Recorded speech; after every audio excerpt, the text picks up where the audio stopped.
মধ্যরাতে হঠাৎ চোখ খুলে গেলে আল্লাহ তাআলার দুইটি নাম পড়ুন, তারপরে ফলাফল দেখবেন আপনি নিজে অবাক হয়ে যাবেন।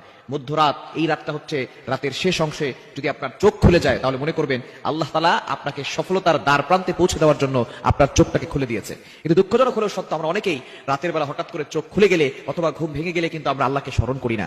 এই সময়টা হচ্ছে সবচেয়ে গুরুত্বপূর্ণ সময়। বুখারী শরীফের বর্ণনা, নবীজি সাল্লাল্লাহু আলাইহি ওয়াসাল্লাম জানিয়ে দিয়েছেন, নবীজি সাল্লাল্লাহু আলাইহি ওয়াসাল্লাম বলেন, রাতের শেষ অংশে, মধ্যরাতের পরেই রাতের শেষ অংশে যখন রাত একেবারে গভীর হয়ে যায়, এই সময়টা আল্লাহ তাআলা প্রথম আসমানে চলে আসেন এবং আল্লাহ তাআলা বান্দাদেরকে ডাকতে থাকেন, কার কি লাগবে আমি আল্লাহর কাছে চাও।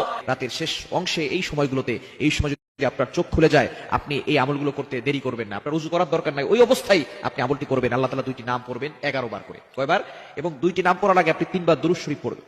দুরুদের ভিতরে সর্বশ্রেষ্ঠ দুরুদ হচ্ছে দুরুদ ইব্রাহিম। এই দুরুদটি বেশি বেশি পড়ার চেষ্টা করবেন। আল্লাহুম্মা সাল্লি আলা মুহাম্মাদ ওয়া আলা আলি মুহাম্মাদ কামা সাল্লাইতা আলা ইব্রাহিম ওয়া আলা আলি ইব্রাহিম ইন্নাকা হামিদুম মাজিদ। আল্লাহুম্মা বারিক আলা মুহাম্মাদ ওয়া আলা আলি মুহাম্মাদ কামা বারাকতা আলা ইব্রাহিম ওয়া আলা আলি ইব্রাহিম ইন্নাকা হামিদুম মাজিদ। এটা আপনি 3 বার করবেন। আর যদি এটা একটু বেশি কষ্ট হয়ে যায় তাহলে সাল্লাল্লাহু আলাইহি ওয়াসাল্লাম, সাল্লাল্লাহু আলাইহি ওয়াসাল্লাম, সাল্লাল্লাহু আলাইহি ওয়াসাল্লাম, এটা 3 বার পড়বেন। এরপর আল্লাহ তাআলা দুইটি গুণবাচক নাম পড়বেন।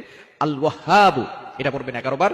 আর হচ্ছে ইয়া ফাত্তাহু, এটা পড়বেন 11 বার। এই দুইটি নাম পড়ে আপনি আল্লাহর কাছে দোয়া করবেন, দেখবেন আল্লাহ তাআলা আপনার সকল চাওয়া পাওয়াগুলো কবুল করবেন, আপনার নেক আশাগুলো আল্লাহ তাআলা কবুল করবেন।